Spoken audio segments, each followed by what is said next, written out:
Good evening, everyone. Alan at Alan's Sober Powerlifting Journey. Just going to tell you a little history of the last bit of my drinking and drugging. I got sober on January 11th of 2015.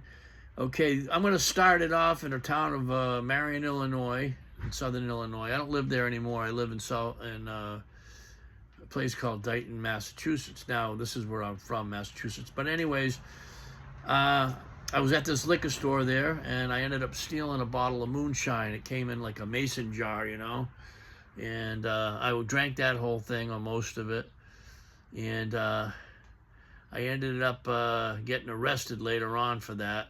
I was dumb enough to go back to that same liquor store. They had me on camera. They called the cops.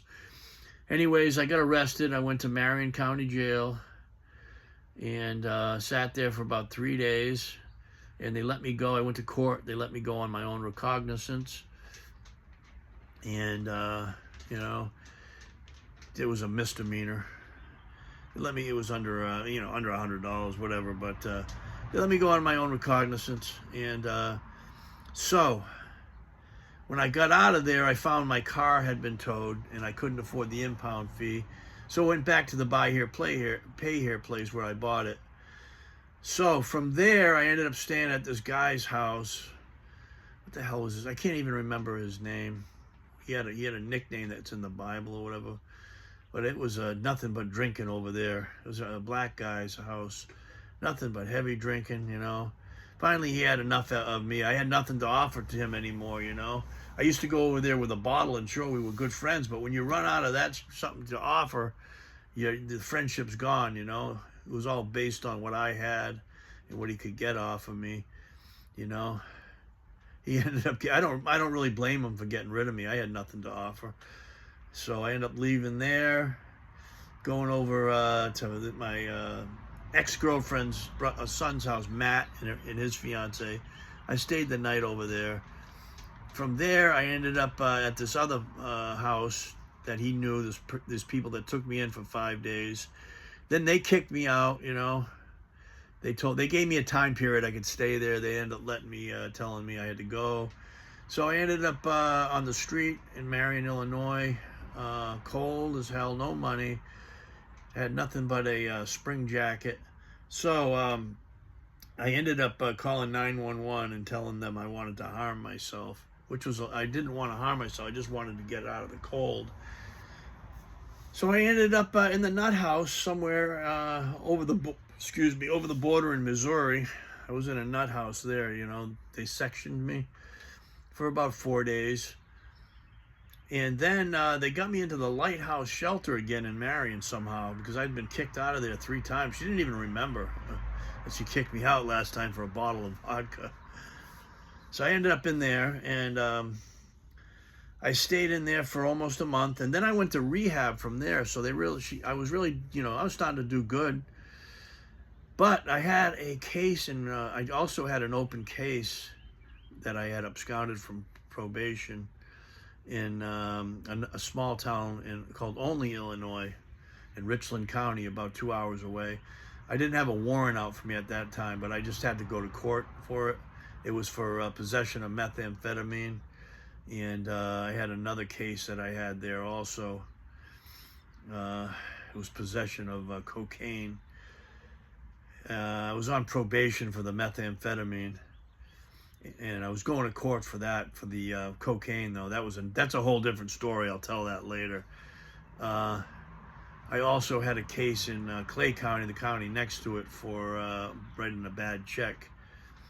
But anyways, I stayed in that hot house for 3 days. I ended up going back to the Lighthouse. I went to rehab from there. When I got out of rehab, they let me go back in the Lighthouse. And I was on those dating sites. And I met this girl or whatever. And I was so delusional. I thought she was going to rescue me. I was going to move out of the homeless shelter and live with her. Well, that lasted about one night with her. And then they wouldn't let me back in the Lighthouse because I didn't show up for curfew. So I got kicked out of there. So from there, I had enough for about 3 days at this cheap motel. I don't even remember the name of it, and I stayed there for a while in Marion, Illinois. So I stayed there for 3 days. Then a friend, I was going to a lot of AA meetings at that time. You know, I wasn't drinking, I was staying sober or dry or whatever. But he picked me up, he brought me over to Carbondale. There's another homeless shelter there. I don't remember the name of it. But I was there for about 3 weeks, and I met this girl there, and we became an item. That was one of those romances that don't work when you're in a homeless shelter. Homeless shelters, treatment centers, nut houses. If you get in a relationship in there, it's not going to work out. I can tell you right now. But anyways, we got together, and she ended up going to her aunt's house in a place called, I think it was Christopher, Illinois. Oh, no, I'm sorry. West Frankfort, Illinois. I think that's the town it was. Yeah, it was in West Frankfort, her aunt. Right. So she ended up in West Frankfort, Illinois with her aunt, and she called me every night, you know, and I was still at the homeless shelter. And she ended up getting kicked out of there.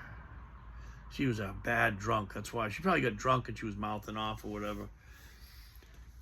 And she ended up at her uncle's house for a couple of days, and that didn't work out. So she ended up coming back to Carbondale, where I was, and I ended up leaving the homeless shelter, and we lived in the woods for about 3 weeks. Seriously, I got a tarp and some blankets and all that. We lived in this little spot in the woods.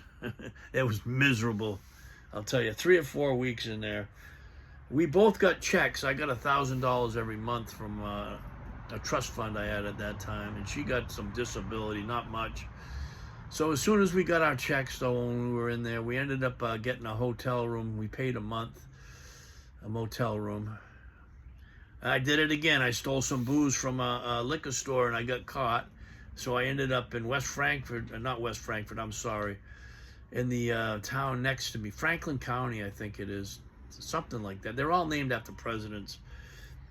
But I ended up in that jail for almost 30 days, and I wrote a letter to my bank when my check got there, my next check, and I ended up bonding out. I bonded out of there. I talked to her brother. She was living with her brother at that time. She ended up moving out of that motel room. Yeah, we were doing a little bit of heroin there, drinking every night. We actually got so bad we were drinking mouthwash when we couldn't get booze. That's how bad we got, you know. I got too. And so we ended up, I ended up talking to her brother and lying to him and said I had money for gas. He came and picked me up, and I ended up living with her and her brother for almost a month till we got our next check. Then we got a little cheap motel in West Frankfort. You know, it was like $100 a week or something like that. Maybe 100, maybe a little more than that, but it wasn't even 150. Little cheap motel, you know. We lived in there for about from September, October, November, December, and part of January.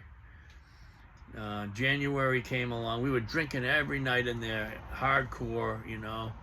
She was very, very, very volatile, you know. If we had 30 beers and you drank 16 of them, boy, she'd let you know about it and start throwing pans and shit at you.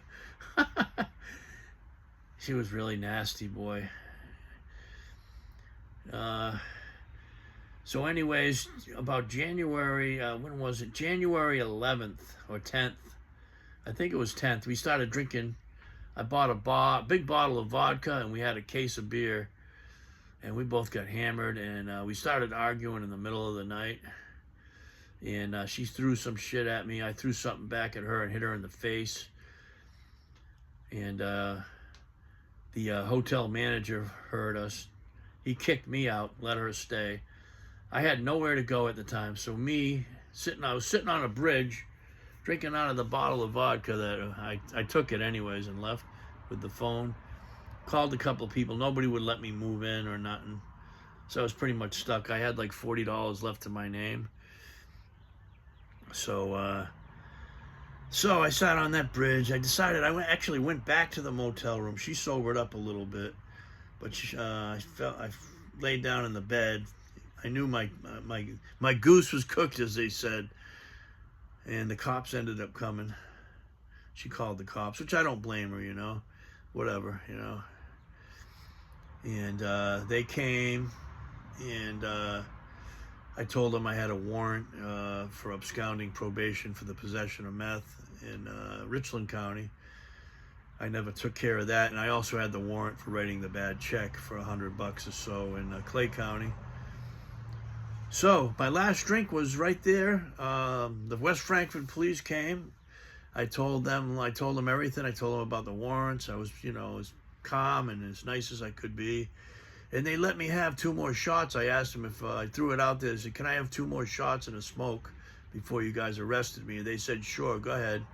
They let me do that, and then they arrested me. They were nice enough. One of them smoked Newports. He actually gave me a Newport in the booking room. I was one of those real redneck towns, boy. God bless those 2 officers, though. They were very nice to me.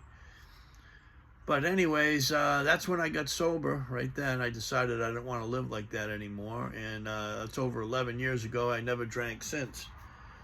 Never drank again since. And I don't ever intend on it. I'll be 58 in less than 2 weeks on the 12th. And I got into powerlifting. And I broke well over 40 records, different records for different federations in different states. And all 3 lifts in total, of course. I just have fun in life. I got a beautiful fiance, Kathy. She's the love of my life, and I've got a nice house now. I had nothing before. When I got out of went to prison, I ended up getting out the following, right at the end of November after Thanksgiving. And when I got out, I had nothing but the shirt on my back. And I'll just tell you, once you put that plug in the jug, things get better, Things will get better. You just have to make sure you change. You have to change everything. I had to change everything. I don't hang around with any of those types of people anymore. God bless them. That's not who I am anymore. But anyways, you have a blessed weekend, and happy Easter, everyone. Good night.